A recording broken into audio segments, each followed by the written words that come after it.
নমস্কার বন্ধুরা, আজকে বানাবো গাজরের হালুয়া। তো গাজরের হালুয়া বানানোর জন্য প্রথমে এখানে গাজর নিয়ে নিয়েছি, গাজরটাকে গ্রেট করে নিয়েছি। এবারে কড়াই দিয়ে দিচ্ছি ঘিটা গরম হয়ে গেলে দিয়ে দেবো গ্রেট করা গাজরটা।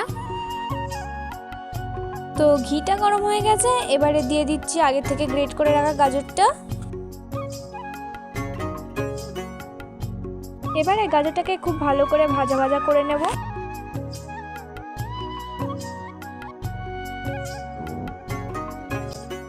তো গাজরটা অল্প ভাজা ভাজা হয়ে গেছে, এবারে পরিমাণ মতো চিনি দিয়ে দিচ্ছি।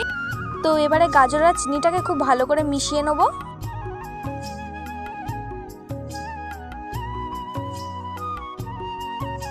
তো এবারে দিয়ে দিচ্ছি আগে থেকে গরম করে রাখা দুধ।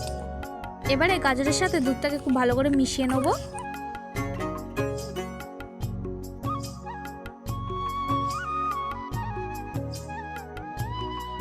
এবারে দিয়ে দিচ্ছি স্বাদ মতো নুন।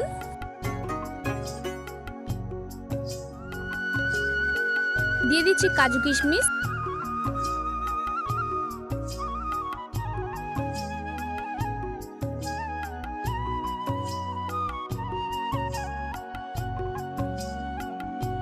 তো তৈরি হয়ে গেছে গাজরের হালুয়া। এই রেসিপিটা একবার হলেও বাড়িতে ট্রাই করে দেখবেন, খেতে কিন্তু অসাধারণ হয়।